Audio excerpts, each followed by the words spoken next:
Hi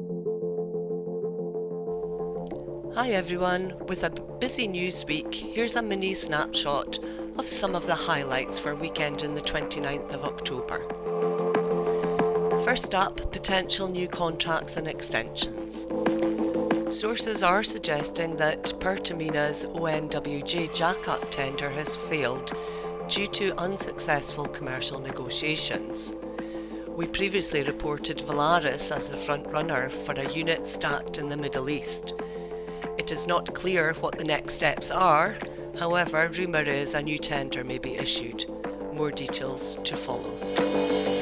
According to sources, jack-up Maersk Resolute has entered Esbjerg for a short-term yard stay of around possibly 1 month, before it commences work for a new client. We believe that new client may be ONE-Dyas, which has a 3-well programme that would see the rig operational for nearly 200 days. However, this is to be confirmed when known. Moving on to rigs on the move, jack-up Valaris Gorilla 7 has finally moved away from its Dundee anchorage out into the Firth of Forth in preparation for the loadout onto the heavy lift vessel White Marlin. The voyage is expected to take around 2 months.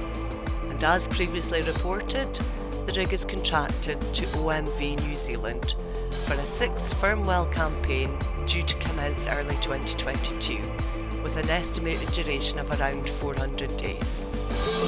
Ultra-deep water drillship Noble Faye Kozak has departed Mexico, where it has been operating for Petronas and is now headed back to the US Gulf of Mexico. Current schedule is the rig will go to work for Murphy Oil for a P&A programme set to last around 80 days. Thereafter, the schedule becomes a little cloudy. First, Envian Energy will take it for 1 well. However, this may now be 2 wells with options. Furthermore, Petronas, under the original deal, could take the rig back to Mexico for 4 optional wells. However, we now believe these are off the table. New builds. It is understood delivery of Saipem-managed ultra-deep water drillship Samsung Santorini from Korea's Samsung Heavy Industries may be delayed. It was expected to take place early in 2022, but that is likely to be closer to mid-2022. Or possibly even later.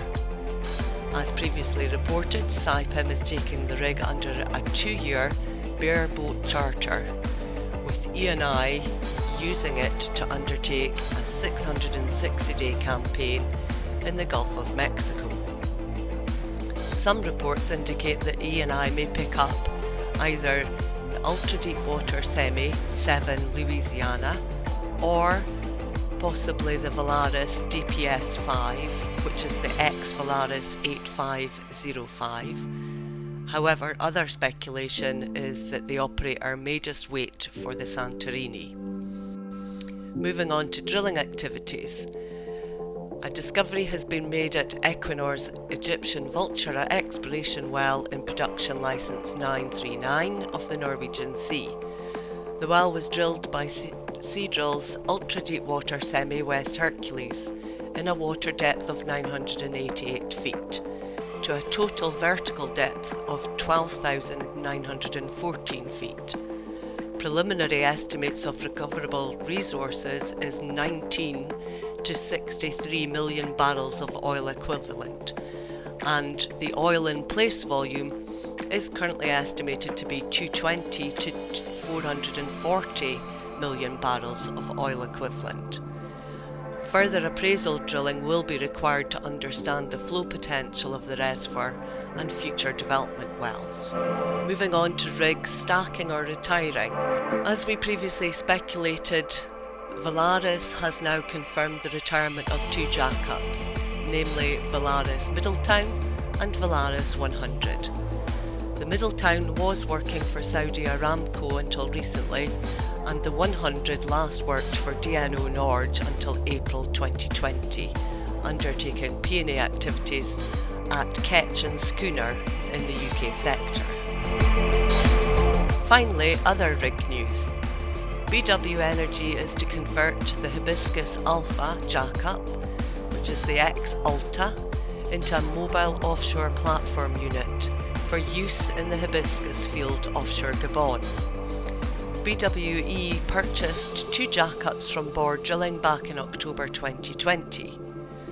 Zentech has been carrying out structural engineering, and Lamprel have been contracted to undertake the conversion, which is expected to be completed and delivered in 2022. BW Energy is also reported to be purchasing Aquadrill's ultra-deepwater semi-Leo, the X West Leo, for $14 million. However, several caveats could lead Aquadrill receiving more than this. BWE is to convert the rig to a floating production unit for use offshore Namibia in the Kudu field.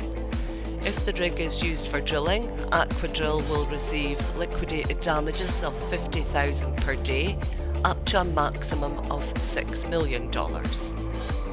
If the rig is resold for use as a drilling unit, within 2 years of the closing date of the sale, BWE will be obligated to pay Aquadrill 50% of the amount for anything over $15 million.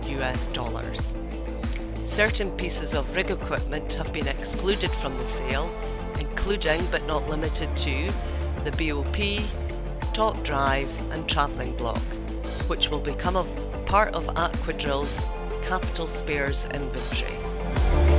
You've been listening to Kath Gammack, RigLogic's rig market analyst. I hope you found this of interest.